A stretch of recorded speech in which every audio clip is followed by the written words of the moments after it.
వాక్కులు వినిపించాలనేటువంటి ఆశతో మన మధ్యకు వచ్చింటున్నారు. ప్రాముఖ్యంగా ఈరోజు దైవ వర్తమానం అందించడానికి ముఖ్య వాక్యోపదేశకులుగా వచ్చినటువంటి reverend doctor CS Joel pastor గారు బేతానియా ఎంబీ చర్చ్ హైదరాబాద్లో వారు దేవుని యొక్క పరిచర్యను కొనసాగిస్తూ ఉంటున్నారు.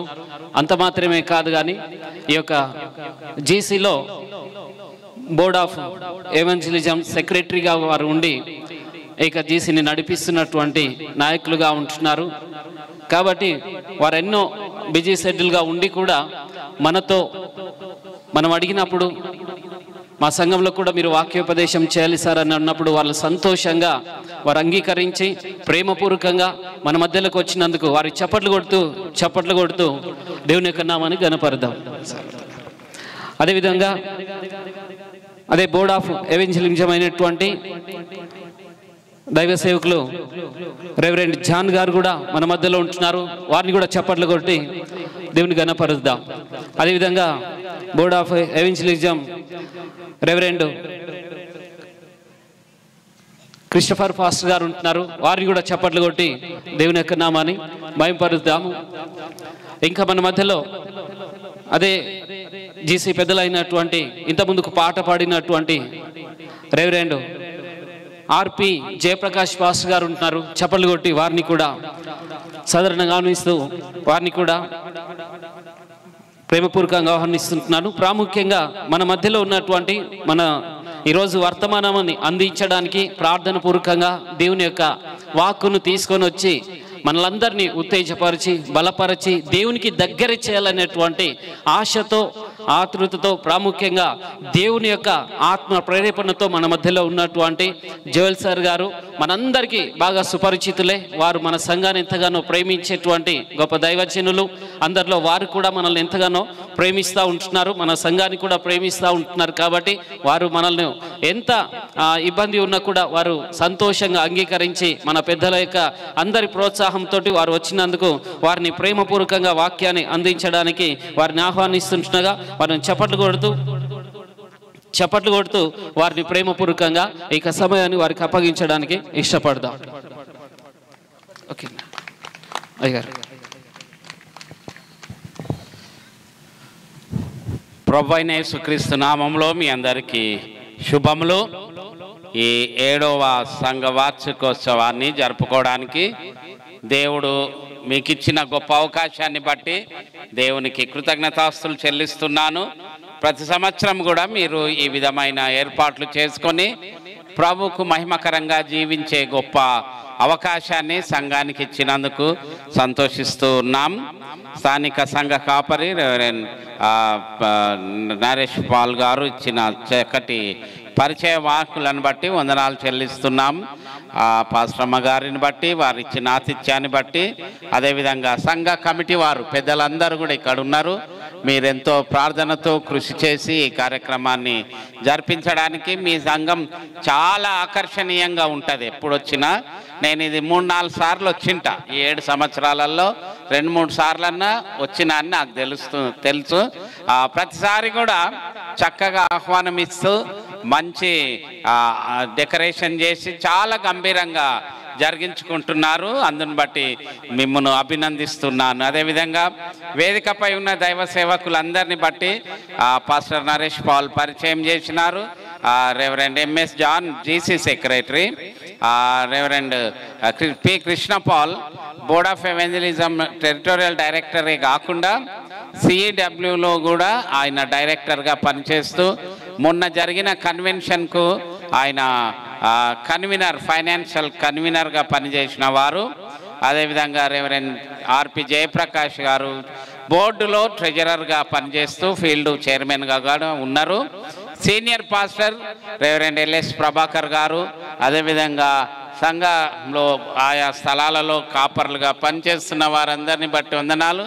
రెవరెండ్ ఎల్ఎస్ ప్రభాకర్ గారు కూడా కాన్ఫరెన్స్ ద్వారా జీసీ ద్వారా కమిషనింగ్స్కు ఆర్డినేషన్స్కు వారు నిర్వహించడానికి జీసీ వారికి ఆ బాధ్యత అప్పగించినారు. కొన్ని స్థలాలలో లైసెన్స్ లేని పాస్టర్లు ఉన్న దగ్గర వివాహాలు చేయడానికి కూడా వారిని ఏర్పాటు చేసినాం. కాబట్టి వారు ఉండడం సంతోషం. మిగతా సేవకులందరూ నాకు అందరి పేర్లు తెలియవు, కరుణాకర్ తప్ప. తర్వాత మధు కదా, మీరందరికీ వందనాలు. చక్కటి క్వైర్ను బట్టి దేవునికి కృతజ్ఞతాస్తులు చెల్లిస్తూ ఉన్నాను. ఈ సమయంలో మనము కొంత దుఃఖకరమైన సందర్భం కూడా ఏర్పడ్డది మన కాన్ఫరెన్స్లో.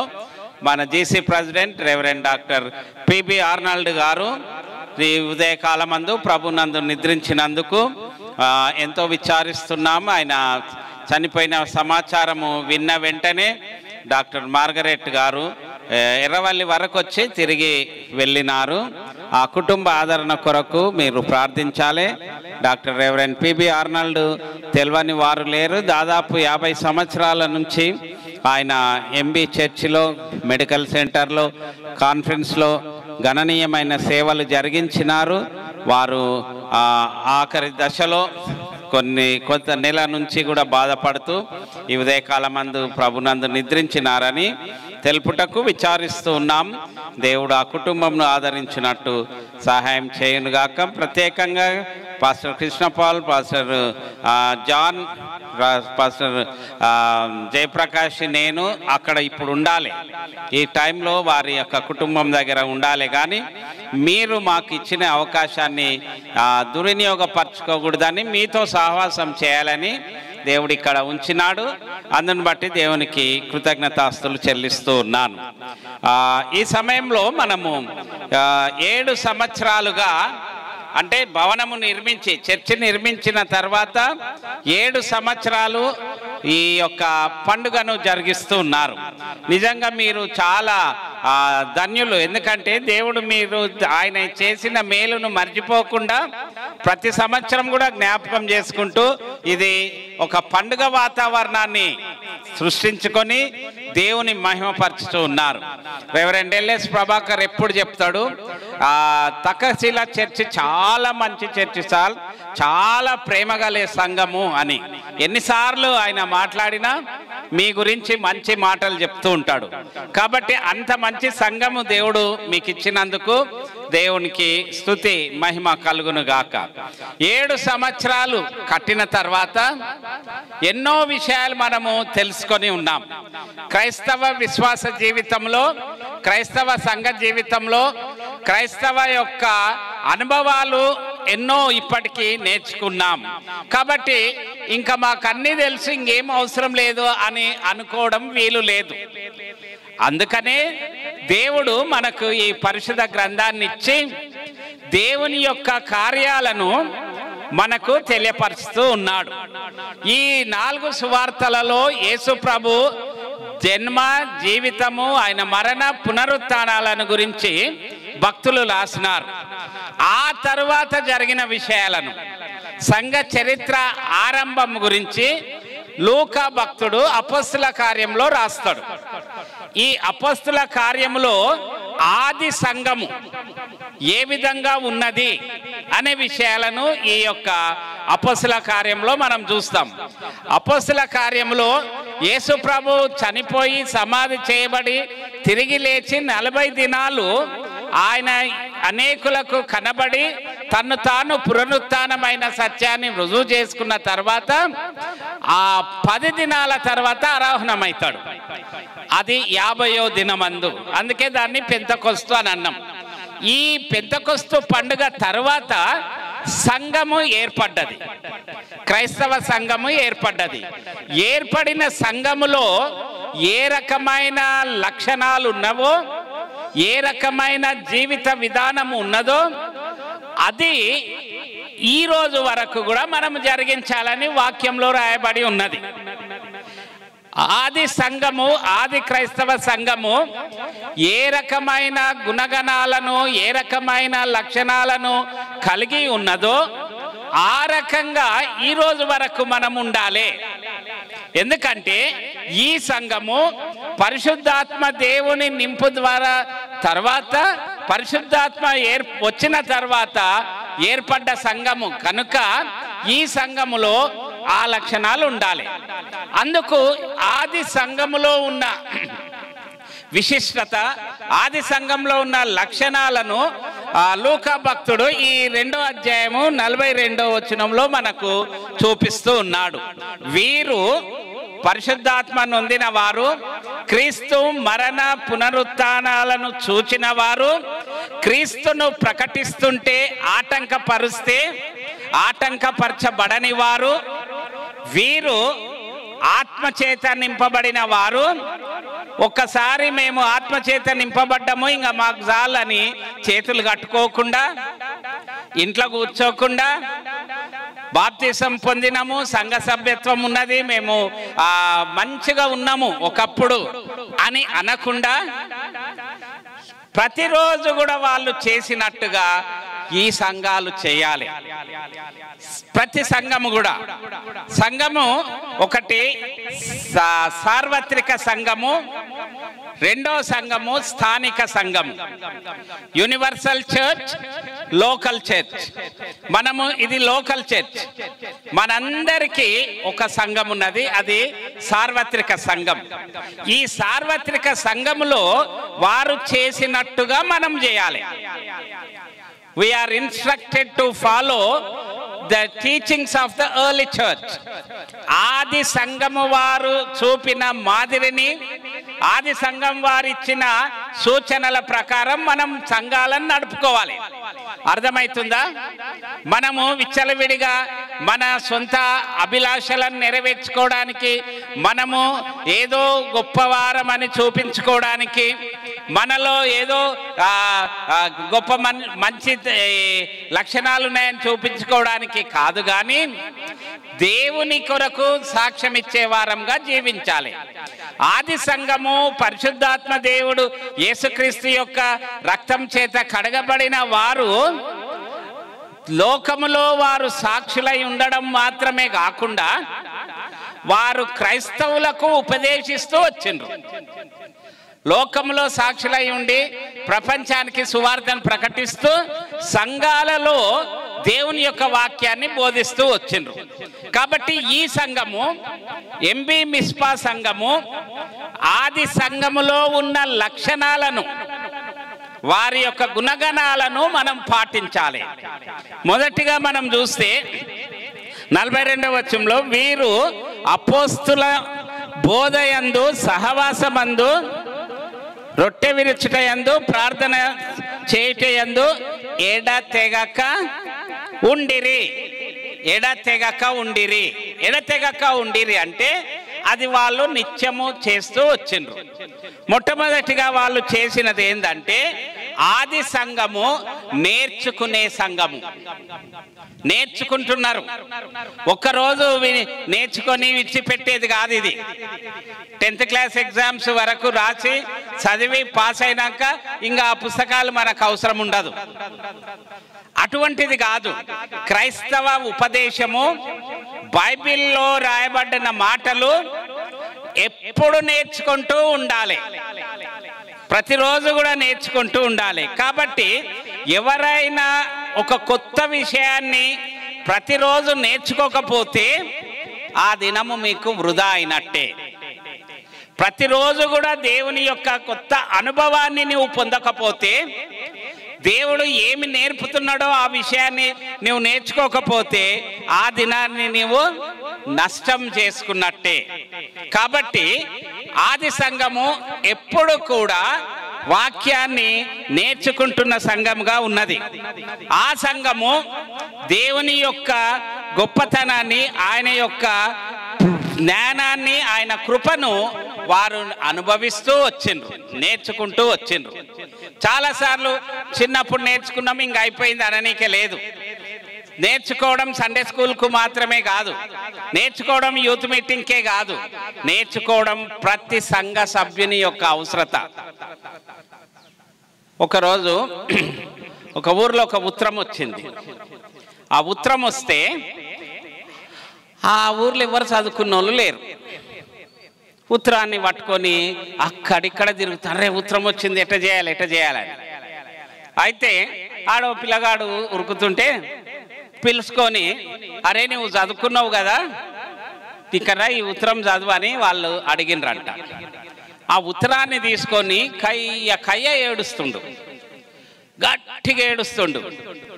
వీళ్ళు అరే చెప్పి ఏడువురా, ఏమైందో చెప్పు, ఉత్తగానే ఏడుస్తున్నావు ఏంది అని అడిగితే వాడు ఏడిచి ఆగి, నేను చదువుకున్నప్పుడు ఈ అక్షరాలు ఇంత పెద్దగా ఉండే, ఇప్పుడు చిన్నగా బక్కగా అయినాయని ఏడుస్తుండంట. చదువుకున్నప్పుడు అక్షరాలు పెద్దగా ఉండే, ఇప్పుడు పేపర్ మీద రాసే వరకు ఏమైంది, అవి చిన్నగా అయినాయని. ఆ విధంగా ఏడుస్తూ వాళ్ళను కష్టపెట్టి అనగా బాధ పెట్టిండు. అది చదువు కాదు, అది చదువు కాదు. ప్రతిరోజు నీవు నేర్చుకోవాలి. ప్రతిరోజు నీవు దేవుని యొక్క పాద సన్నిధిలో కూర్చొని నేర్చుకోవాలి. వీళ్ళు అపోస్తులు ఎట్లా నేర్చుకున్నారంటే, వారు అపోస్తుల యొక్క బోధను శిష్యుల యొక్క పాదముల ఎదుట కూర్చొని నేర్చుకున్నారు. They sat at the feet of disciples. శిష్యుల యొక్క పాదాల దగ్గర కూర్చొని నేర్చుకున్నారు. నీవు నేను ఈరోజు యేసుక్రీస్తు యొక్క పాదముల దగ్గర కూర్చొని నేర్చుకోవాలి. ప్రతిరోజు మనము దేవుని గురించి నేర్చుకోవాలి. ప్రతిరోజు మనము బైబిల్ను గురించి వినాలి, నేర్చుకోవాలి, ప్రార్థన చేయాలి. అప్పుడు దేవుడు నీకు ఏది అవసరమో అది నీకు నేర్పిస్తూ ఉంటాడు. కాబట్టి అక్కడ ఏమన్నాడంటే, నీవు ఏదైనా ఒక కొత్తది దేవుని ద్వారా అనుభవము పొందకపోతే ఆ దినాన్ని నీవు ఏం చేసినట్టు, వేస్ట్ చేసినప్పుడు. సో నీవు ప్రతిరోజు ఏదైనా దేవుని దగ్గర నేర్చుకోవాలి. రెండవది, వాళ్ళు ఏం చేసిండ్రంటే సహవాసములో కూడా ఉన్నారు. సహవాసము చాలా ప్రాముఖ్యమైనది. చర్చ్ అంటేనే సహవాసం. ఎక్లేషియా అనే మాట నుంచి ఈ మాట రాయబడ్డది. ఎక్లేషియా అంటే సహవాసం. ఇందులో కూడిక, టుగెదర్నెస్, కలిసి ఉండడం అనే మాటను చర్చ్ యొక్క అర్థమై ఉన్నది. చర్చిలో సహవాసం లేకుండా, ఒకరినొకరు ప్రేమించుకోకుండా, ఒకరికొకరు సంబంధం లేకుండా ఉంటే అది చర్చి కాదు, అది చర్చి కాదు. కాబట్టి ఎవరు కూడా దేవునికి అనగా సంఘంలో సహవాసం లేకుండా ఉండడానికి వీలు కాదు. నిజమైన క్రైస్తవ సంఘం ఏదంటే సహోదరుల యొక్క గుంపు అంటాం. నిజమైన క్రైస్తవ సంఘము సహోదర సహోదరీల గుంపు. మనము సహవాసం చేయడానికి ఇష్టపడాలి. సహవాసము, ఐక్యత అనేవి దేవుడు మనకు నేర్పించిండు. యేసు ప్రభువు తండ్రి, కుమార, పరిశుద్ధాత్మ త్రియేక దేవుడు అవి ఒకటై ఉన్నారు. అట్లే యేసు ప్రభువు యోహాను సువార్త 17లో తండ్రి, నేను నీవు ఏ విధంగా ఏకమై ఉన్నామో ఆ విధంగా వీళ్ళంతా ఏకమై ఉండాలి అని ప్రార్థన చేస్తాడు. ఆ ఏకమై ఉండడము ఇది సహవాసం ద్వారానే ఉంటుంది. చాలాసార్లు మనము ఇట్లా గుంపుగా కూడతాం, కానీ ఇంకా ఒకరికొకరికి పడని వాళ్ళు ఉండొచ్చు, ఒకరింటికి ఒకరు పోని వాళ్ళు ఉండొచ్చు, ఒకరితో ఒకరు మాట్లాడుకోలేకుండా ఉండొచ్చు. అటువంటి వారు సంఘానికి చెందిన వారు కాదు, క్రైస్తవ సంఘానికి చెందిన వారు కాదని మనము తెలుసుకోవాల్సి ఉన్నది. మూడో విషయము, వాళ్ళు ఏం చేసేదంటే ప్రార్థించేవారు. ప్రతిరోజు కూడా ఎడతెగక ప్రార్థన చేస్తూ ఉన్నారు. ప్రార్థించకుండా వారి జీవితంలో ఏది కూడా జరగలేదు. ప్రార్థించుట ద్వారా వారు దేవుని యొక్క సహాయాన్ని పొందినారు. మొదట దేవుణ్ణి చూడకుండా వారు మనుషులను చూడలేదంట. దేవుణ్ణి చూడకుండా లోకాన్ని చూడలేదు. దేవుణ్ణి చూడడం అంటే ఎట్లా? దేవుని చూడడం అంటే ప్రతిరోజు దేవుని చూడాలి. ఎట్లా చూస్తాము? మనము ప్రార్థన చేస్తే దేవుణ్ణి మనం చూస్తాం. దేవుని చూసిన తర్వాతనే మనము లోకాన్ని చూడాలి. దేవుని చూచుటలో మనకు శక్తి, బలమున్నది. జకర్యా అంటాడు, నా ఆత్మ చేత, నా బలము చేత కాదు కానీ నీ ఆత్మ చేత నేను బలపరచబడుతున్నాను. నీవు బలపరచబడాలంటే, స్థిరపరచబడాలంటే నీవు ప్రార్థన కలిగి జీవించాలి. కాబట్టి లోకంలో ఎన్ని సమస్యలున్నా ఆ సమస్యలకు ఎదుర్కోవడానికి, సవాళ్ళను ఎదుర్కోవడానికి ప్రార్థన ఒక్కటే మందు. ఫిలిప్పీ పత్రికలో అంటాడు, నీ చింత యావత్తు నా మీద వేయండి. అది ఆ ప్రార్థన, ఈ విరుగుడు, చింతకు విరుగుడు ప్రార్థన. పాము కరిస్తే ఏం చేస్తారు? డాక్టర్ దగ్గరికి పోతే ఆ పాము విషయానికంటే కొంచెం ఎక్కువ విషయం ఇంజెక్షన్ ఇస్తారు. అప్పుడు ఆ విషయము, మనలో ఉన్న విషము, ఈ విషయము పోయి దాన్ని కొట్లాడి నీవు సావకుండా చేస్తుంది. నీ జీవితంలో కూడా ఏదైనా సమస్య ఉంటే ఆ సమస్యకు విరుగుడు ప్రార్థన ఒక్కటే. ఏ సమస్య నీకున్నా, మీరు ఇక్కడ ఎవ్వరు కూడా సమస్య లేకుండా లేరు. ఏదో ఒక సమస్య ఉండొచ్చు. ఆ సమస్య పోవాలంటే ప్రార్థననే. ప్రార్థన లేకుండా మనం ఏది సాధించలేం. ప్రార్థన జీవితము చాలామంది భక్తుల జీవితంలో గమనించినప్పుడు వాళ్ళు పెద్ద పెద్ద వారిని కూడా మార్చగలిగింది. మన దగ్గర పెద్ద పెద్ద వాళ్ళ ఇంట్లో కుక్కలు ఉంటాయి కదా, కుక్కలు పెంచుతారు చాలామంది. కుక్కలను పెంచినప్పుడు ఆ కుక్క వీళ్ళు తింటేనే అది తింటుంది, వీళ్ళు కూర్చోమంటేనే కూర్చుంటుంది. అయితే ఒక తెల్లైన, తెల్లోళ్ళు ఉందరు కదా మనకు, అప్పుడు ఆయన ఒక కుక్కను పెంచుకున్నాడంట. ఆ కుక్కను పెంచుకొని చాలా ప్రేమించిండు కుక్కను. వాళ్ళు ఏం చేస్తే అది చేస్తూ ఉండే. పోయేటప్పుడు దాన్ని ఎవరికంటే వాళ్ళకు ఇవ్వకూడదు, మంచిగా సాకగలిగిన వాళ్ళకు, ధనవంతులకు ఇచ్చిపోవాలని ఆ ఊర్లో ఉన్న రాజుకి ఇచ్చిపోయిందంట ఆ కుక్కను. రాజుకి ఇచ్చిపోతే వీళ్ళు ఇంకా ఏడుచుకుంటే వెళ్ళిపోయినారు.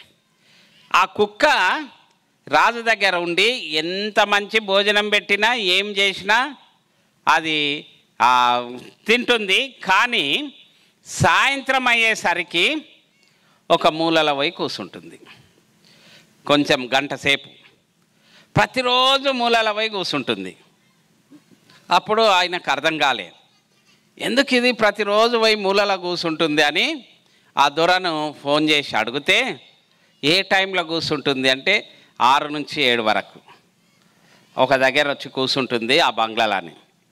అప్పుడు ఆయన ఏమన్నాడంటే, ఈ టైంలో మేము ప్రతిరోజు ప్రార్థన చేస్తుంటిమి, ఆ ప్రార్థనలో ఆ కుక్క మాతో కూడా కూర్చుంటుండే, అందుకు దానికి అలవాటయ్యి ప్రతిరోజు నాతో ఆ స్థలంలో కూర్చుంటుంది అన్నప్పుడు ఆ రాజు ఆలోచన చేసి, కుక్కకున్న తెలివి కూడా నాకు లేకపోయినా కుక్క ఆ ప్రార్థన జీవితాన్ని నాకు చూపిస్తుందని మారు మనసు పొందిండు. కాబట్టి ప్రార్థన చేయడానికి మనము చూపిస్తే ఇతరులు మనలను చూసి నేర్చుకొని అనేకులను దేవుని యొద్దకు నడిపించడానికి సహాయపడతారు. కాబట్టి మన సమస్యల నుంచి విడుదల కొరకు మనము ఏం చేయాలి? ప్రార్థన చేయాలి. ప్రార్థన వారు జరిగించిండ్రు. ప్రార్థన చేయటందు వారు ఎడతెగక ఉన్నారు.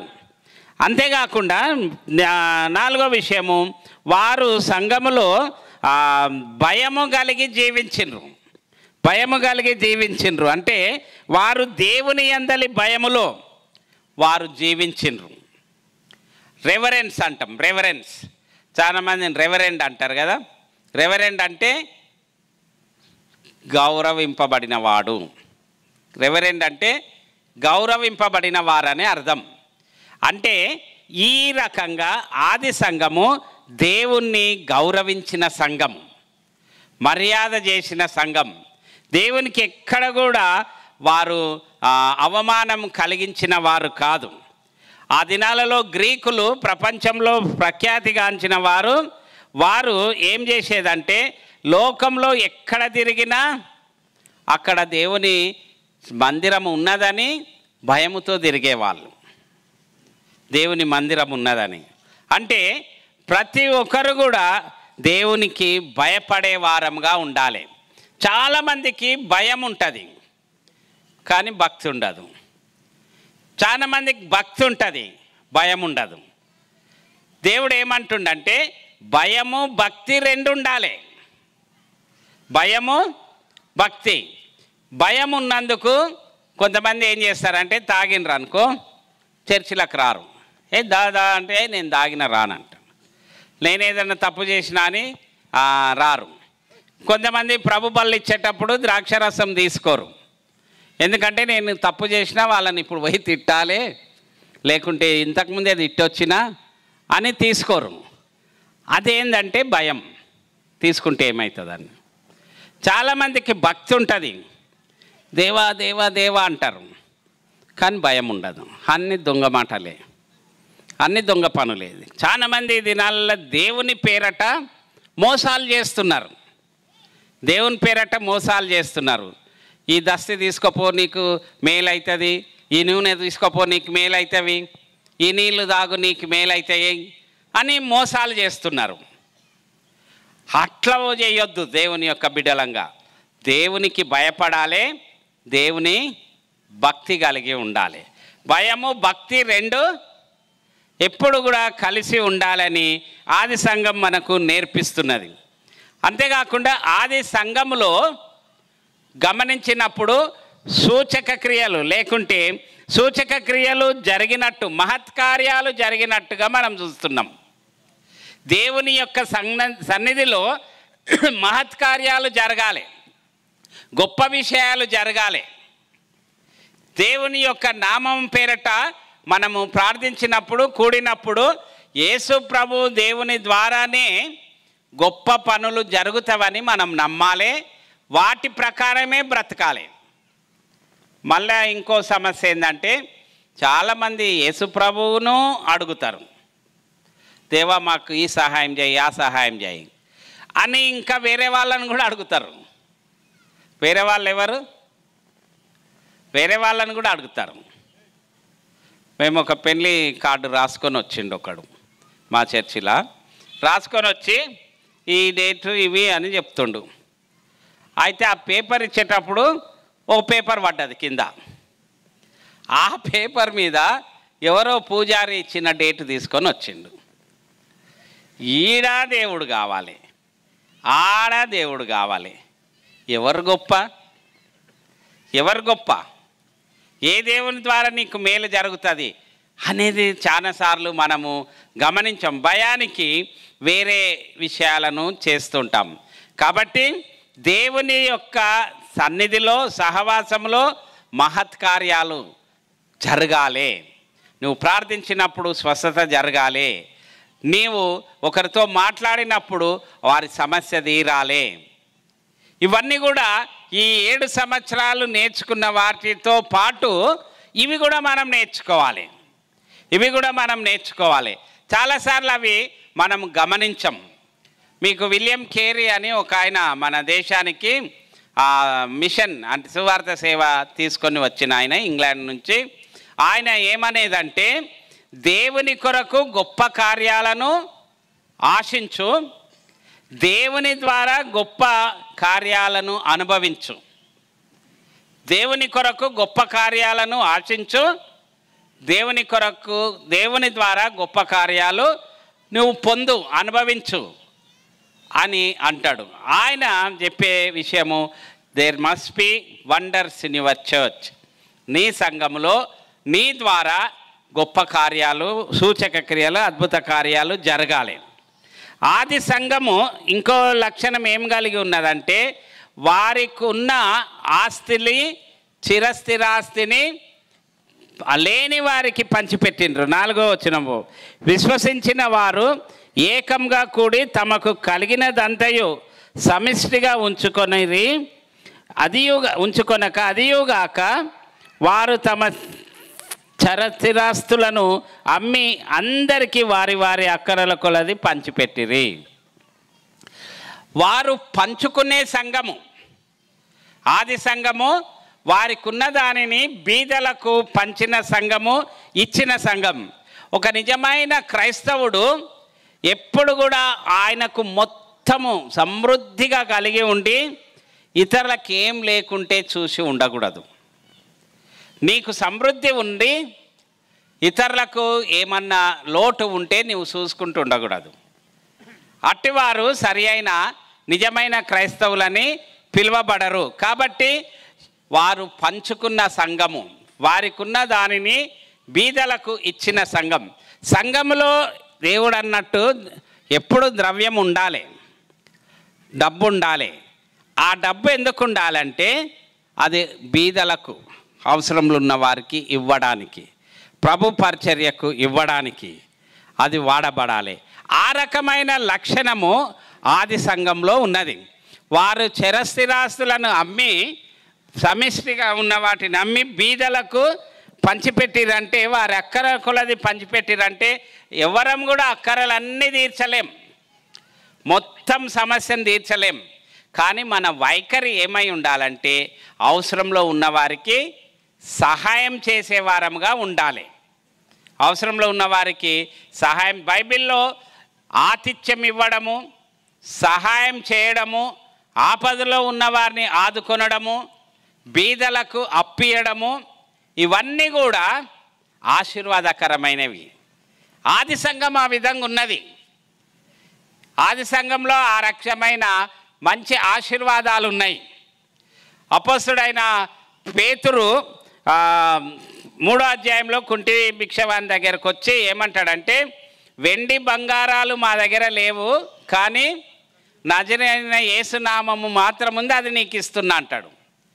అప్పుడు అట్లుండే. ఇప్పుడు మన సంఘాలలో కావాల్సినన్ని పైసలు ఉన్నాయి, బ్యాంకులలో పైసలు ఉన్నాయి, చర్చిలో పైసలు ఉన్నాయి. వాటిని అక్కరలో ఉన్న వారికి ఇవ్వడానికి దేవుడు జమ చేయమన్నాడు. అది మనము నేర్చుకోవాల్సిన విషయం. 7వ విషయానికి వస్తే, వారు దేవుని ఆరాధించిన వారు, వర్షిపింగ్ చర్చ్ 46వ వచనంలో అది దేవాలయంలో తప్పక కూడుకొనుచు ఇంటింట రొట్టె విరుచుచు దేవుని స్తుతించుచు వచ్చిరి. దేవుని ఆలయంలోనికి రావడము తప్పనిసరి. ఆలయ ప్రతిష్ఠ దినము, ఆలయ వార్షికోత్సవం రోజు రావడం కాదు, ప్రతి వారము కూడా దేవుని సన్నిధికి రావాలి. దేవుణ్ణి ఈడ ఆరాధించడానికి నేర్చుకోవాలి. దేవుణ్ణి ఆరాధిస్తేనే, ఈడ నేర్చుకుంటేనే పైన పోయినప్పుడు మనకు కొత్తగా ఉండదు. ఆడిపోయినాక కొత్తగా అవుతుంది. ఈడనే నీవు నేర్చుకోవాలి. ప్రభు సన్నిధికి రావడానికి, ఆయనను ఆరాధించడానికి మనం నేర్చుకోవాల్సి ఉన్నది. కాబట్టి దేవుని సంతోషపరచడము ఆరాధన ద్వారానే. నువ్వు బలులు కోరుచలేదు, దహన బలి నీకు ఇష్టమైనది కాదు. విరిగి నలిగిన హృదయము దేవునికి ఇష్టమైన బలి. నీ యొక్క విరిగి నలిగిన హృదయాన్ని దేవునికి అప్పగించడమే అది ఇష్టమైనది దేవునికి. ఆ ఆరాధన దేవుడు కోరుతున్నాడు. నీ హృదయంలో ఒకటి, బయట ఒకటి దేవునికి ఇష్టం లేదు. నీవు మారుమనసు పొంది సమాధానంగా ఉన్నప్పుడు అది నీవు కనపరచాలి. బాగా వాక్యం విని ఒక ఆయన అర్థం చేసుకొని నేను కూడా క్షమిస్తా అని అన్నాడంట. ఓ వెరీ గుడ్, క్షమించు అంటే నేను నీ కాళ్ళు కడుగుతారా అని పిలిచిండంట. కాళ్ళు కడుగుతాను పిలిచి ఆడ కూసబెట్టి ఆయనకు మండుచున్న, అంటే దగ కాలే మరుగుతున్న నీళ్లు తెచ్చి కాళ్ళ మీద పోసిండు. కాళ్ళు కడుగుతా అని పిలిచి ఆ మండుతున్న నీళ్లు తెచ్చి ఆయన కాళ్ళ మీద పోసిండు. అది కరెక్ట్ మారు మనసు కాదు, అది సరి అయిన ఆరాధన కాదు. కాబట్టి దేవుని ఆరాధించుట ద్వారా దేవుని మనము సంతోషపరచుతాము. కాబట్టి ఆరాధించే సంఘముగా మనం ఉండాలి. ఆరాధన విరిగి నలిగిన హృదయముతో ఆరాధించే వారముగా ఉండాలి. దేవుని సన్నిధిలో ఎల్లప్పుడూ ఉండేవారముగా ఉండాలి. దేవుని యొక్క సన్నిధిలో సంతోషం ఉన్నది, దేవుని యొక్క సన్నిధిలో ఆనందం ఉన్నది, దేవుని సన్నిధిలో సమాధానం ఉన్నది, దేవుని సన్నిధిలో వాన కోయిలలకు గూళ్ళు పెట్టడానికి అవకాశం ఉన్నది, పిచ్చుకలు అక్కడ నివసించడానికి అవకాశం ఉన్నది.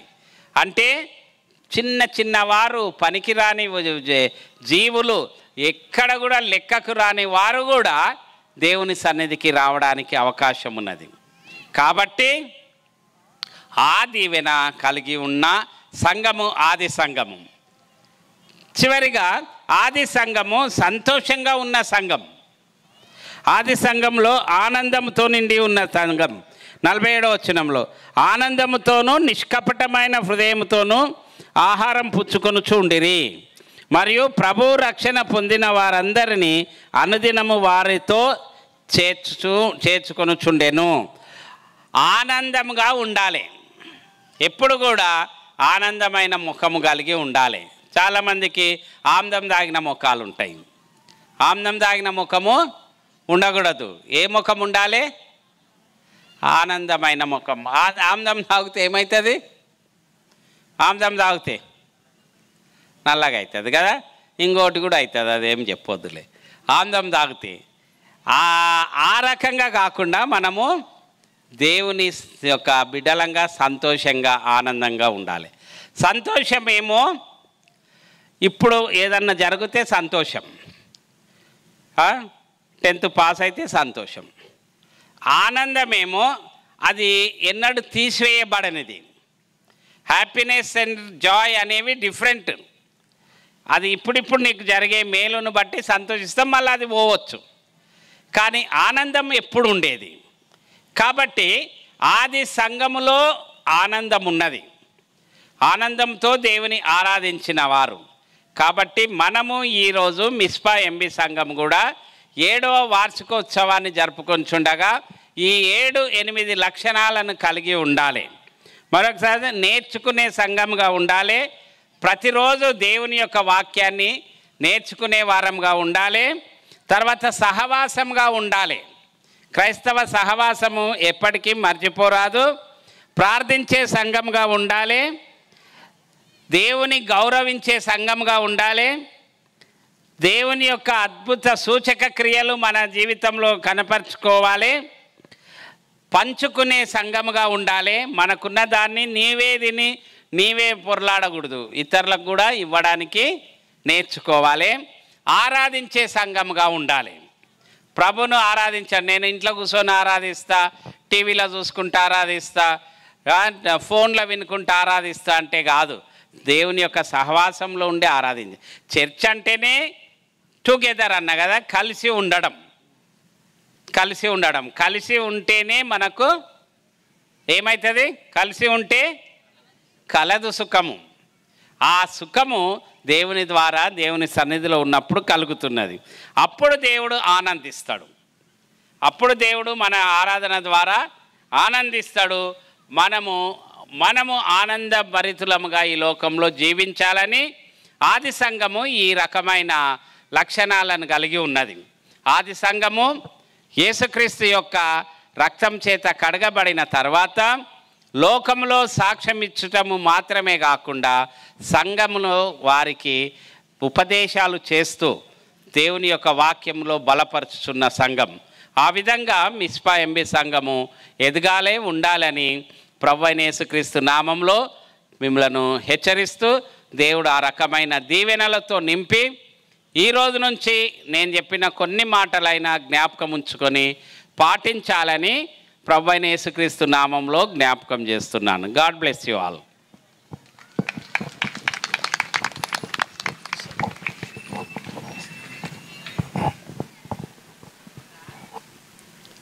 విన్న వాక్యం మనలో ఫలించలాగున మన మధ్యలో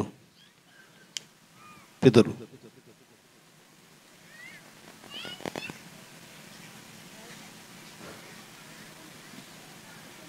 సత్యానందం పాస్టర్ గారు ముందుకు వచ్చి ప్రార్థన చేస్తారు.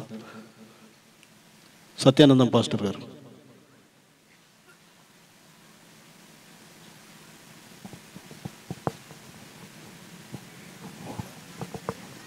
ప్రార్థన చేసుకుందాం. ప్రార్థన. పరిశుద్ధుడగు మహాతండ్రి, మా గొప్ప దేవ, ఇంతవరకు నీ కుమారుని ద్వారా మాతో మాట్లాడినందుకు నీకు వందనాలు, స్తుతి చెల్లించుకుంటున్నాం దేవా. మరి ఇక్కడ జరుగుతున్న కార్యక్రమంలో నీవే ముందుండి నడిపించినందుకు కూడా నీకు వందనాలు దేవా. మరి తక్కశీల గ్రామాన్ని దీవించి ఆశీర్వదించి దేవా, ఈ వార్షికోత్సవ ఉత్సవాలలో నువ్వు ఉండి దేవా ఎంతో ఘనంగా ఈ కార్యాన్ని నీ కుమారుల ద్వారా సంఘ పెద్దల ద్వారా నడిపిస్తున్నందుకు నీకు వందనాలు, స్తుతి చెల్లించుకుంటున్నాం. కూడి వచ్చిన ప్రతి ఒక్కరిని కూడా నీ దీవెనలతో నింపండి దేవా. చెప్పబడిన మాటలందరిలో ఫలించులాగా నీ కృప దయచేయండి. మరి స్టేజ్ పైన కూర్చున్న ప్రతి ఒక్కరిని కూడా దేవా, నీ కుమారులు దైవజనులు వారినందరిని కూడా నువ్వు దీవించి ఆశీర్వదించి నీ కృపలో బలపరిచి నిత్యము వారి పట్ల నీ కృప దయచేయండి. విన్నవారిని దీవించి ఆశీర్వదించండి దేవా. సంఘాన్ని, సంఘ పెద్దలను, సంఘ సభ్యులను ప్రతి ఒక్కరిని నీ కృపలో బలపరిచి నడిపిస్తూ నీ దీవెనలు ఆశీర్వాదాలు కురిపించి దేవా, వారి పట్ల నువ్వు చేసిన కార్యాలను బట్టి మేము విని సంతోషించులాగా దేవా మా యందు నువ్వు ఉండి కూడా మాట్లాడుతున్నావు దేవా. నీ కృపలో మమ్మల్ని బలపరుచుకున్నావు దేవా. ఇక్కడ వచ్చిన ప్రతి ఒక్కరిని పేరు పేరున దీవించి సంఘాన్ని, సంఘ పెద్దలను, సంఘ సభ్యులను, గ్రామాన్ని, గ్రామ పెద్దలను ప్రతి ఒక్కరిని పేరు పేరున దీవించి నీ కృపలో బలపరిచి మరి అధికంగా జరుపుటకు నీ కృప దయచేసినందుకు నీకు వందనాలు, స్తుతి చెల్లించుకుంటూ ఈ కార్యక్రమంలో పాల్గొన్న ప్రతి ఒక్కరిని నీవు ఆశీర్వదించి పంపమని యేసుక్రీస్తు నామాన అడిగి వేడుకొనుచున్నాము తండ్రి. Amen, amen. ప్రార్థించిన ఎవరికి హృదయపూర్వకమైన వందనాలు తెలియజేస్తూ ఉంటున్నాను. ఈ సమయంలో పరిచారకులు వారు ఎక్కడ ఉన్నా కానుకల గడ్డలు తీసుకొని వచ్చి సంఘ పెద్దలందరూ కలిసి కానుకల పాట పాడుచుండగా పరిచారకులు కానుకలు పాడవలసిందిగా మనవి చేస్తుంటున్నాను. సంఘ పెద్దలందరూ కలిసి కానుకల పాట పాడాలని మనవి చేస్తుంటున్నాను. సంఘ పెద్దలు కె రాజు గారు.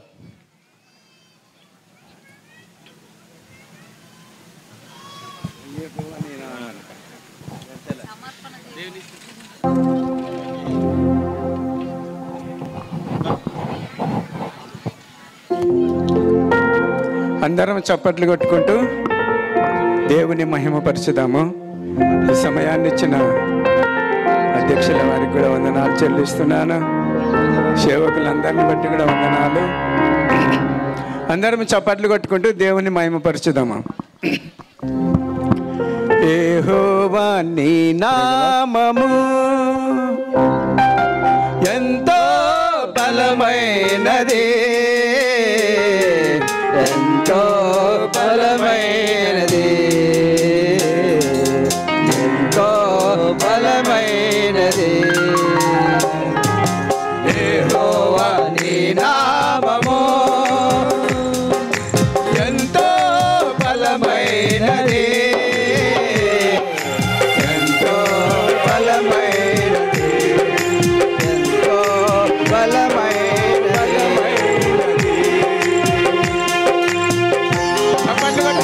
దేవుని మహిమపరచుదాము.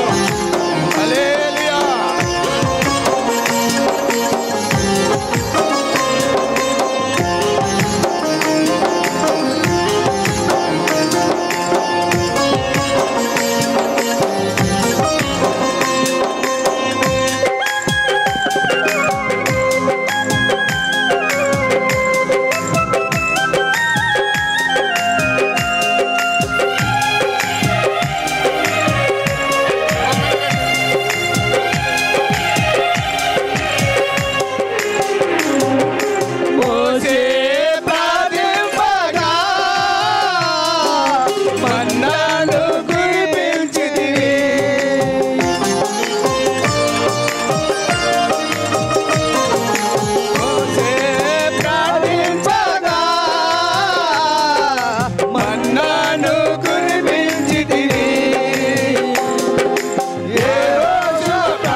బలమైనది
ఈ సమయంలో సంఘమును ప్రేమించి సత్యవేనమ్మ గారు ప్రత్యేక కానుక సంఘానికి అందించారు. వారి కుటుంబాన్ని దేవుడు దీవించును గాక.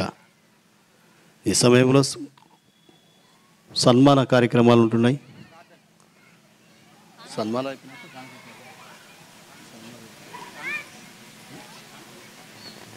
సన్మానం అయిపోయినాక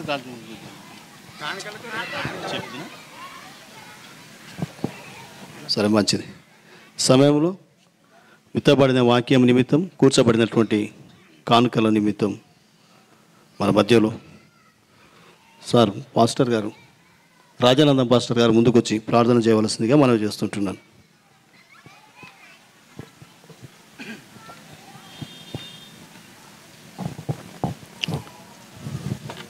ప్రార్థన చేసుకుందాం. మహాపరిశుద్ధుడైన మా ప్రియ పరమ తండ్రి, మీకు వందనాలు, స్తోత్రాలు. మా సంఘము తక్కశీల సంఘములో సంఘ విశ్వాసులు చక్కగా నీ వాక్యమును విని విశ్వాసముంచి చేతులు చాచి గుప్పిలు విప్పి కుర్మితో వేసిన ఈ కానుకను మీరు స్వీకరించి పరలోక బ్యాంకులో అకౌంట్ పరిచి మేము ఈ జీవనయాత్రను ముగించినప్పుడు మా భక్తికి, మా విశ్వాసమునకు మీరే దాన్ని వెలకట్టి ఈ లోకములో బ్రతికిన బ్రతుకుకు, మేము చేసిన దాన ధర్మాలకు, పుణ్యకార్యాలకు పరలోకాన్ని మీరిచ్చి సకల దీవెనలు కుమరిస్తానని చెప్పిన దేవానికి వందనాలు, స్తోత్రాలు. ఇచ్చిన చేతులను దీవించండి, ఆకాశ వాకిన్లు విప్పి పట్టజాలనంత దీవెనలు కుమరించండి. యేసు ప్రభా, నీకు ఇచ్చిన వాడు ఎవడు బీదోడు కాలేడు, నీకు ఇయ్యకుండగా చేతులు బిగపట్టిన వారు ఎవరు ధనవంతులు కాలేదనే సంగతిని మేము మర్చిపోకుండా ధారాళంగా ఇచ్చుటకు కృప చూపండి. ఇచ్చిన ప్రతి కానుకను పరలోక బ్యాంకులో మీరు అకౌంట్ పరిచి ఏ నయా పైస కూడా వృధా కాకుండా మీ సేవ నిమిత్తం వాడబడి సేవా సరిహద్దులను విశాలపరిచి ఈ సంఘములో ఉన్నటువంటి విశ్వాసులను ఇంకా అంతకంతకు అభివృద్ధిపరిచి ఆశీర్వదించమని యేసునామమున ప్రార్థన చేసి వేడుకుంటున్నాం తండ్రి, ఆమేన్.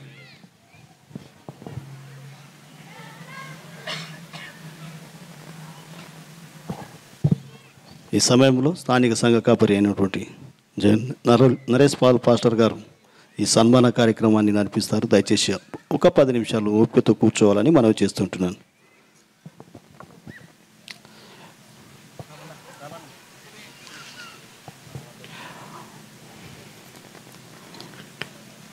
మంచిది. మనల్ని ప్రేమించి మన ఆహ్వానం మన్నించి మన మధ్యలోకి వచ్చి చక్కని వర్తమానం అందించినటువంటి దైవజనులు,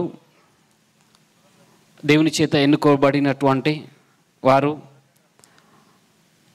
బోర్డ్ ఆఫ్ ఎవెంజలిజం సెక్రటరీ అయినటువంటి reverend doctor C Joel pastor గారిని సన్మానించాల్సిందిగా సంఘ పెద్దలని ముందరికి ఆహ్వానిస్తుంటున్నాను. యోబు గారు, బాడీ సెక్రటరీ యోబు గారు ముందరికి వచ్చి అయ్యగారిని సన్మానిస్తారు అన్న పూర్తిగా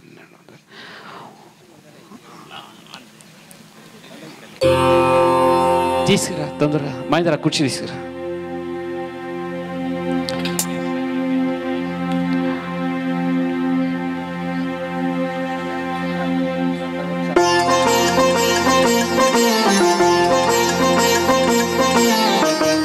దేవన గారు దండ వేస్తారు, యోబు గారు చాలు వేస్తారు.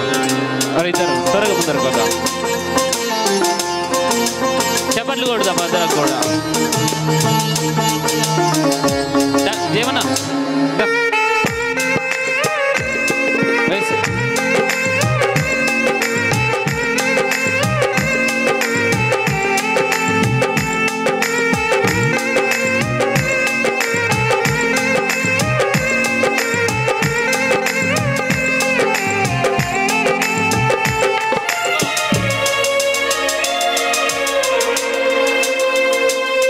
మంచిది.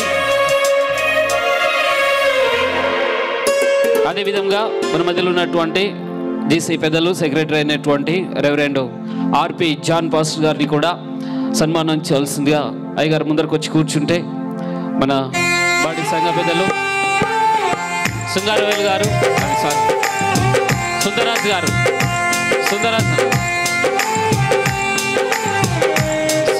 గారు, జడలన్న గారు, సీమోనన్న గారు,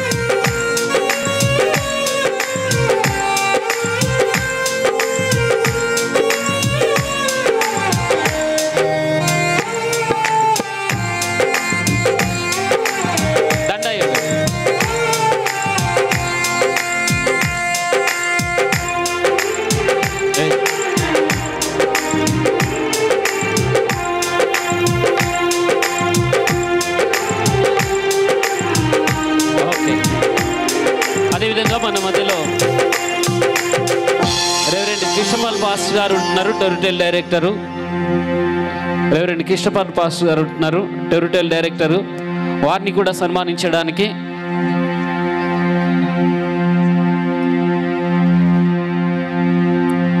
మన మధ్యలో ఉన్నటువంటి స్థానిక సెక్రటరీ రాముడు గారు, అదేవిధంగా రాజు గారు ఇద్దరు వచ్చి సన్మానం చేసి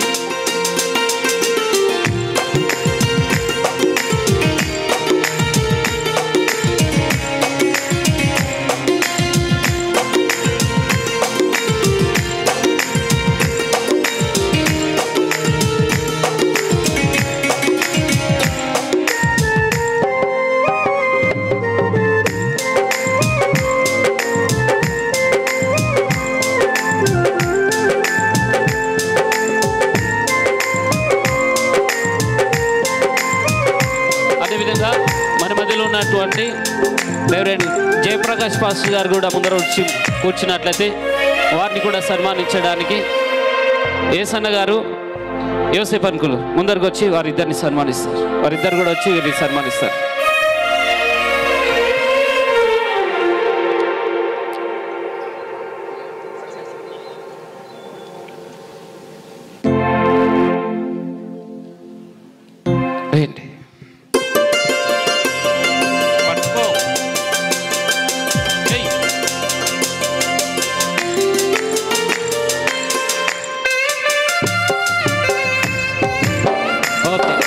అదేవిధంగా మన మధ్యలో ఉన్నటువంటి దైవజనులు, సీనియర్ దైవజనులు రెవరెండ్ ఎల్ఎస్ ప్రభాకర్ పాస్టర్ గారిని కూడా సన్మానించవలసిందిగా తెలియపరుస్తూ ఉంటున్నాను.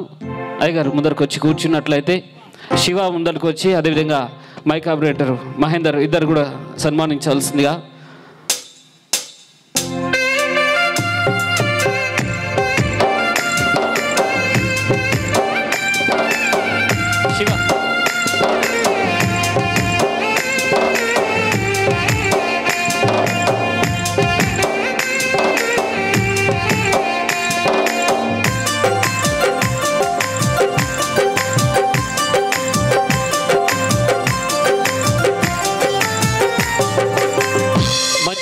మనల్ని ప్రేమించి వచ్చినటువంటి వీరిని బట్టి దేవుని ఎంతగానో వందనాలు తెలియపరుస్తూ ఉంటున్నాను. ఈ సమయంలో గ్రీటింగ్స్ తెలియపరచడానికి మన మధ్యలో ఉన్నటువంటి జీసీ పెద్దలైనటువంటి వారు, సెక్రటరీ అయినటువంటి వారు రెవరెండ్ ఆర్పి జాన్ పాస్టర్ గారు ముందరకు వచ్చి, ఎంఎస్ జాన్ పాస్టర్ గారు సెక్రటరీ గారు వారు వచ్చి ముందరకు వచ్చి గ్రీటింగ్స్ తెలియపరుస్తారు.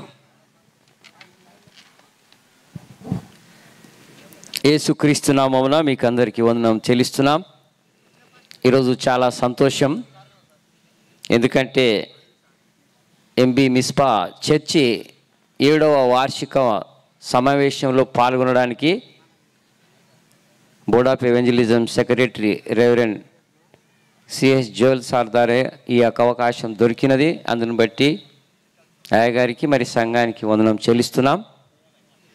మరి ముఖ్యంగా ఈరోజు గ్రీటింగ్స్ అన్నప్పుడు నేను 2 మాటలు చెప్తాను, బోధ ఏం చెప్పను. ఈరోజు మనం ఒక తీర్మానాలు చేసుకోవాలి.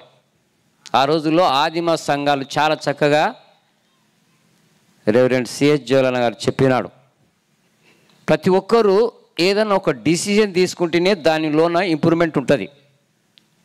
తల్లిదండ్రులైన వారు పిల్లలు పుట్టంగానే ఒక ప్రణాళిక ఉంటుంది.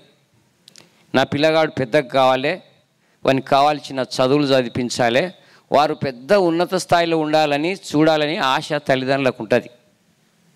అదేవిధంగా ఈరోజు దేవుని సంఘాన్ని దాదాపు ఒక 50 సంవత్సరాల క్రితము మన పితరులు అంటే మీ యొక్క గ్రామ పెద్దలు ఎంతో కష్టపడి ఎంతో వైభవంగా ఇంత గొప్పగా ప్రణాళిక తయారు చేసి ఈరోజు ఇంతమంది ఇక్కడ కూర్చున్నామంటే వారి యొక్క ప్రణాళిక, వారి యొక్క విజన్, వారి యొక్క కళ ఈ విధంగా ఉండాలనుకున్నది.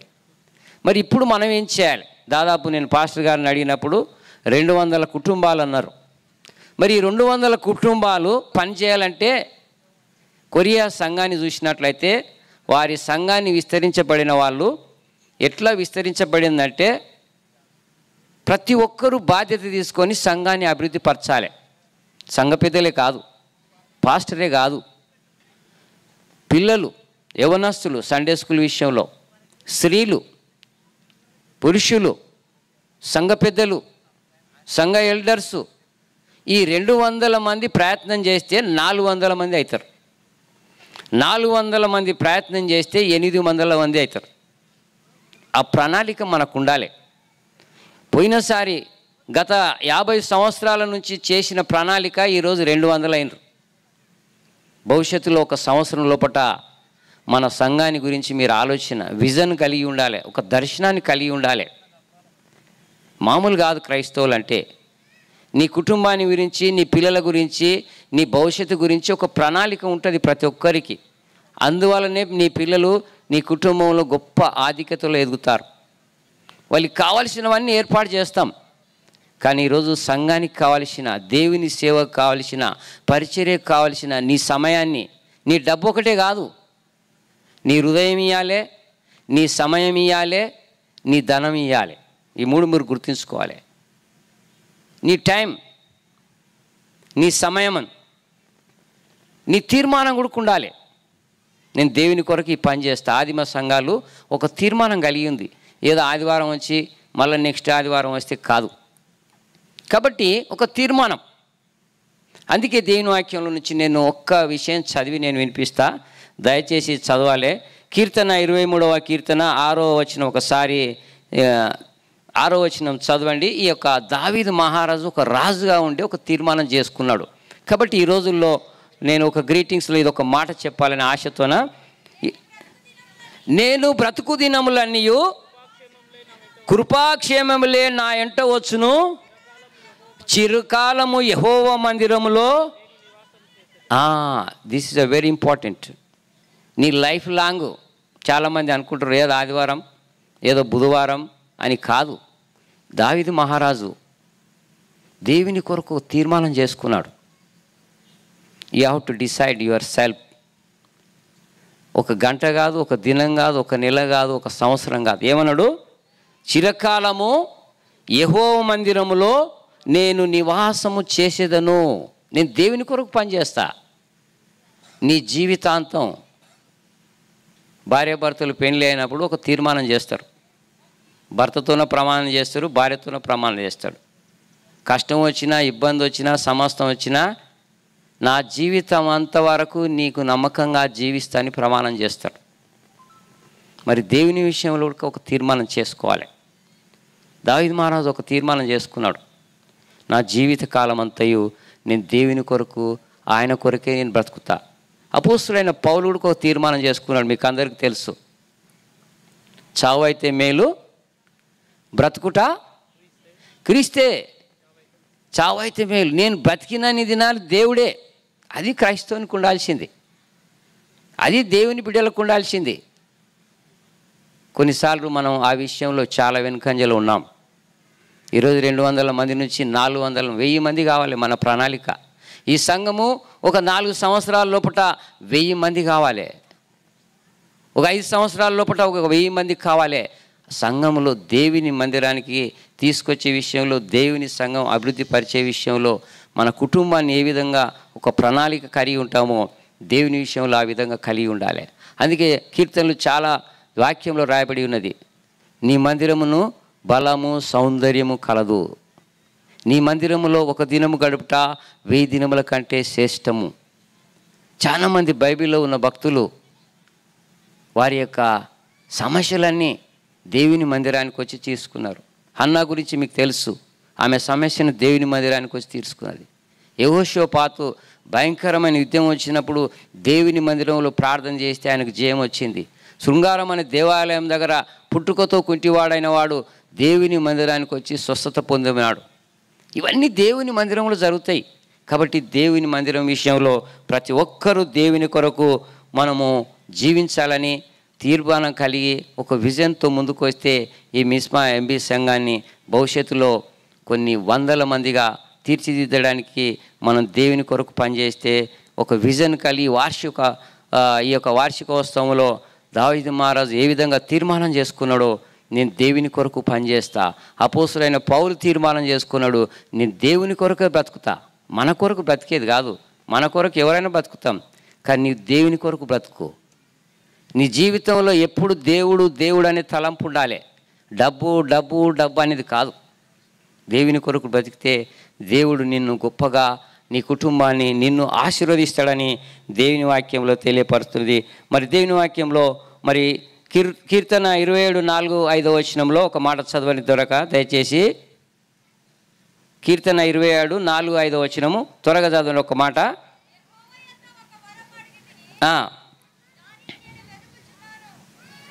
చదవండి. యెహోవా ప్రసన్నతను చూచుటకు, ఆయన ఆలయంలో ధ్యానించుటకు నా జీవిత కాలమంతయు యెహోవా మందిరంలో. This is a wonderful decision. ఈ తీర్మానాలు చాలా అవసరం. ఒక రాజుగా ఉండి ఒక తీర్మానం చేసుకున్నాడు. అందుకే దేవుని వాక్యంలో ఆయన పేరు రాయబడి ఉన్నది. కాబట్టి నేను టైం లేదు కాబట్టి ఎక్కువసేపు చెప్పను. ఏమన్నాడు ఆయన? నా జీవిత కాలమంతే నేను యెహోవా మందిరములో నివాసము చేసేదను. నీ జీవితాంతం దేవునికి నీవు రుణపడి ఉండాలి. నువ్వెందుకంటే నేను ప్రతిరోజు నిన్ను, నీ కుటుంబాన్ని, నీ పిల్లలను బతికిస్తున్నాడు. కాబట్టి ఈ 2 విషయాలు జ్ఞాపకం ఉంచుకొని, సమయం లేదు కాబట్టి నేను ఈ 2 మాటలతో ముగిస్తున్నాం. సమయం ఇచ్చిన సంఘ పెద్దలు, పాస్టర్కు వందనం తెలుస్తున్నాం. Thank you. మంచిది, చక్కని గ్రీటింగ్స్ తెలియపరిచినటువంటి రెవరెండ్ ఎంఎస్ జాన్ గారికి నా యొక్క వందనాలు తెలియపరుస్తూ ఉంటున్నాను. అదేవిధంగా మన మధ్యలో ఉన్నటువంటి రెవరెండ్ కృష్ణపాల్ పాస్టర్ గారు, టెరిటరీ డైరెక్టరు, వారు కూడా గ్రీటింగ్స్ తెలియపరుస్తారు. అంతకన్నా ముందుగా అయ్యగారి గురించి 2 మాటలు చెప్పాలి. నేను సేవకు రావడానికి కూడా అయ్యగారు నా పునాదిగా ఉన్నటువంటి దైవ సేవకులు. గ్లోబల్ డిజేబుల్ అప్పుడు జాన్ శంకర్ సార్ ఉన్నప్పుడు డైరెక్టర్గా ఉండి, కృష్ణపాల్ పాస్టర్ గారు కూడా దాంట్లో లీడర్గా ఉండి వారు నడిపిస్తున్నటువంటి ఆ సందర్భంలో నేను సువార్తకు వెళ్ళడం జరిగింది. అన్నగారి యొక్క ప్రోత్సాహం వల్లనే నేను తిరుపతి ప్రాంతంలో, అదేవిధంగా కడప ప్రాంతంలో, ఇక్కడ అచ్చంపేట ప్రాంతంలో నేను సువార్తకు వెళ్ళినప్పుడు వాళ్ళు చాలా నన్ను ఎంకరేజ్గా చేసింటున్నారు. వాళ్ళు మా మధ్యలో ఉండడం కూడా నాకెంతో సంతోషకరము, ఆశీర్వకరము. ఈ సమయాన్ని వారికి అప్పగిస్తుంటున్నాను. So praise the lord. ప్రియమైనటువంటి దేవుని సంగమ, మరి ప్రత్యేకంగా ఎంబి మిస్బా ప్రార్థన మందిరం యొక్క సంఘ సభ్యులందరికీ ప్రభువైన యేసు క్రీస్తునామమున ఈ యొక్క 7వ సంవత్సరపు వార్షిక శుభములు తెలియజేస్తుంటున్నాను. ప్రత్యేకంగా దేవుడు మిమ్మల్ని అందరినీ దీవించి ఆశీర్వదించునుగాక. అయితే గ్రీటింగ్ చెప్పాలంటే నాకు చాలా కష్టం. గ్రీటింగ్స్ అంటే చాలాసార్లు ఏం చెప్తుంటారంటే వాక్యం అని చెప్తారు, హెచ్చరికలు అని చెప్తారు, ఏమైనా చెప్తారు. ఈ గ్రీటింగ్స్ అనేది ఇంతవరకు నాకు అర్థం కాలేదు, కానీ ఒకటే అర్థమైంది. ఒక పెద్ద బర్త్డే ఫంక్షన్లో సార్ మీరు గ్రీటింగ్ చెప్పాలని నాకు అవకాశం ఇస్తే హ్యాపీ బర్త్డే అని చెప్పి కూర్చుని అంతే. అయిపోయినా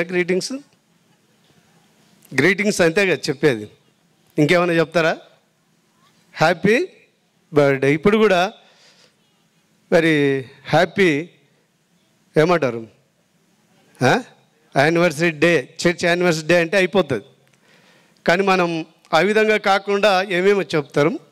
సరే, అందులో భాగంగా నేను కూడా ఒక విషయాన్ని చెప్పాలని ఆశపడుతున్నా, ఏం విసికించను. ఇది 7వ వార్షికోత్సవ అంటే చర్చ్ వార్షికోత్సవం అని పెట్టిండ్రు, కానీ అది కేవలం భౌతికంగా నిర్మించినటువంటి ఈ సంఘమునకు సంబంధించి, అంటే ఈ యొక్క ఆలయమునకు సంబంధించినటువంటి సందర్భం ఇది. వాస్తవానికి మీ సంఘం అనేది చాలా పురాతనమైనటువంటి సంఘం నాకు తెలుసు. ఎందుకంటే నేను గద్వాలలో పనిచేసినప్పుడు ఈ ప్రాంతంలో ఉన్నటువంటి చర్చెస్ అన్నీ కూడా తెలుసు. ఈ తకశీల సంఘం అంటే దాదాపుగా 30 ఏళ్ళ క్రితం చాలా బాగా అంటే తెలిసినటువంటి సంఘం. ఆ దినాల్లో నాకు తెలిసినటువంటి వ్యక్తి జేమ్సయ్య ఈ ప్రాంతంలో ఉండేది, హైదరాబాద్లో ఉండేది. ఈ విధంగా వారి ద్వారా నాకు తెలుసు. అయితే నేను అనుకుంటా ఈ సంఘము ఆలయం మాత్రమే నిర్మించబడింది, కానీ 7 సంవత్సరాల క్రితం అంతకంటే ముందు ఇంకో ఆలయం ఉంది. కదా. ఈ ఆలయం ఎప్పుడు నిర్మించబడిందో మీరే చెప్పాలి. 1966. 66 అంటే ఇప్పుడు ఎన్ని సంవత్సరాలు అవుతుంది కదా, చాలా సంవత్సరాలు అయింది. అయితే అంతకంటే ముందు సంఘము స్థాపించబడడం అనేది విశ్వాసులను తయారు చేయడం, అది సంఘం అంటే విశ్వాసులను సిద్ధపరచడం. మరి ఎవరి ద్వారా ఇక్కడ సువార్త ప్రకటింపబడిందో, ఏ విధంగా మీ పితరులు ఈ సంఘంలో అంటే ఈ సంఘం మీ పితరుల ద్వారా సంఘం ఏ విధంగా స్థాపింపబడిందో ఇక్కడ ఉన్నటువంటి పెద్దలు మాత్రమే చెప్పగలరు, మాకైతే తెలియదు. నేను అనుకుంటాను చాలా పురాతన కాలం అంటే చాలా సంవత్సరాలు అయింటుంది ఈ సంఘం నిర్మించబడి. సంఘం అనేది భౌతికంగా నిర్మించినటువంటి వాటిని ఎంతో గొప్పగా మనం సెలబ్రేట్ చేస్తాం, వార్షికోత్సవాలు జరుపుకుంటాం. ఈ మధ్యకాలంలో ఎక్కువైనాయి. కొత్త సంఘాలు నిర్మించబడిన తర్వాత, ఈ విధంగా మంచి సంఘాలు నిర్మించబడిన తర్వాత అప్పటి నుండి ప్రతి సంఘంలో కూడా చర్చ్ యానివర్సరీ అని చెప్పి సెలబ్రేషన్ చేసుకుంటున్నారు. అదే రీతిగా మీరు కూడా చేసుకుంటున్నారు. కానీ దేవుని యొక్క వాక్యంలో సంఘమును దేవుడే ఏర్పాటు చేసుకున్నాడు. మీరు ఎఫెసీ పత్రిక 1వ అధ్యాయంలో నిజంగా చూస్తే దేవుడు ఎందుకొరకు సంఘాన్ని ఎవరు ఏర్పాటు చేసిరనే దాన్ని గమనిస్తే, నేను వాక్యం మాత్రమే చదువుతా, దయచేసి గమనించాలని చెప్పి నేను కోరుతూ ఉంటున్నాను. ఎఫెసీ పత్రిక ఈ యొక్క 1వ అధ్యాయంలో 6వ వచనము నేను మొదటి నుండి చదువుతాను. తన చిత్త ప్రకారమైన దయా సంకల్పము చొప్పున యేసు క్రీస్తు ద్వారా తనకు కుమారులనుగా అంటే తన పిల్లలుగా స్వీకరించుటకై మనలను తన కోసము నిర్ణయించుకొనెను. మనము తన ఎదుట పరిశుద్ధులమును నిర్దోషములై ఉండవలనని జగత్ పునాది వేయబడక మునిపే ప్రేమ చేత ఆయన క్రీస్తులో మనల్ని ఏర్పరచుకున్నాడు. ఎప్పుడు ఏర్పాటు చేసుకున్నాడు మా సంఘాన్ని? జగత్ పునాది వేయబడక మునిపే. ఎందుకొరకు?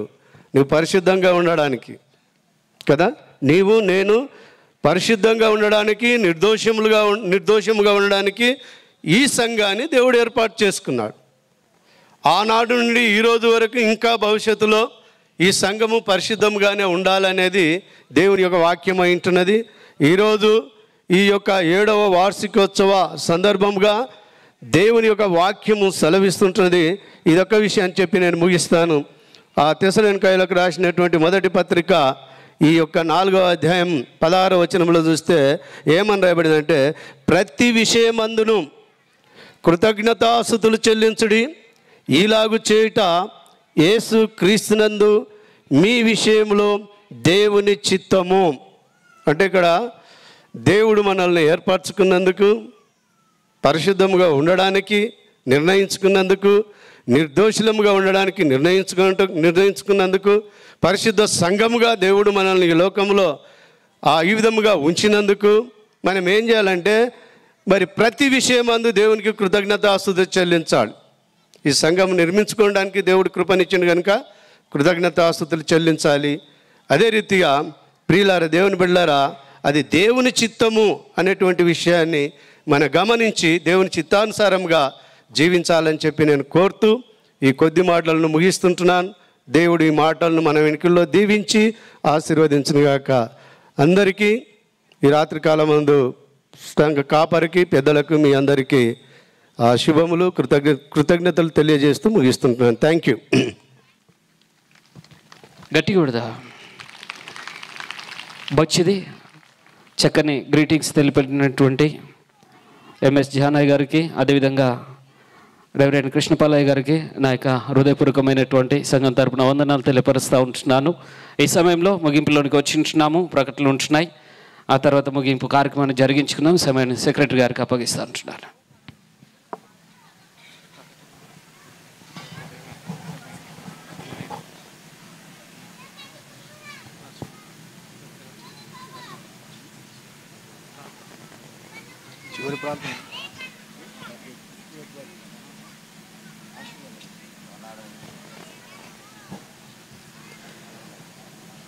ఈ సమయంలో ప్రత్యేకమైన ప్రకటనలు.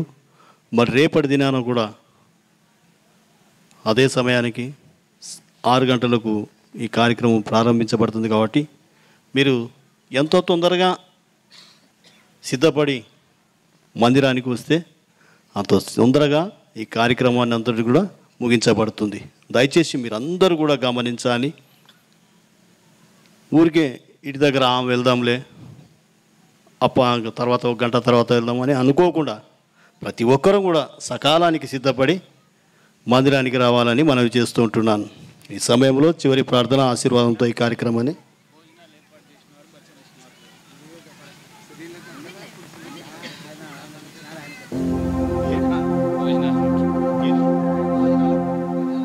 మంచిది. ఈరోజు భోజనాలు ఏర్పాటు చేసినటువంటి వారి కుటుంబాలను దేవుడు దీవించాలని ఈరోజు ఏర్పాటు చేసినటువంటి సంఘ సెక్రటరీ రాముడు గారిని, వారి కుటుంబాన్ని దేవుడు దీవించి ఆశీర్వదించునుగాక. మంచి భోజనాలు ఏర్పాటు చేయబడుతున్నాయి. అదేవిధంగా భక్ష్యాలు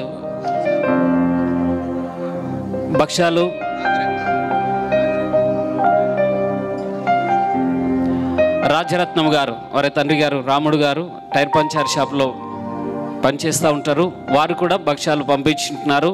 పెద్ద ఖర్చుతో కూడినటువంటి ఈ 2 పనులను రాముడు గారు, రాజరత్నం గారు కూడి భోజనాలు ఏర్పాటు చేస్తున్నారు. వారిని, వారి కుటుంబాలను దేవుడు దీవించి ఆశీర్వదించి వారి కొరతలను తీర్చును గాక.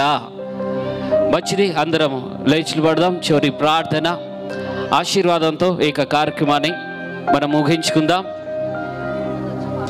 మంచిది. రేపటి దినమందు సమయానుకూలంగా ప్రారంభించబడుతుంది. కాబట్టి 6 గంటలకే దయచేసి సమయానుకూలంగా వద్దాం.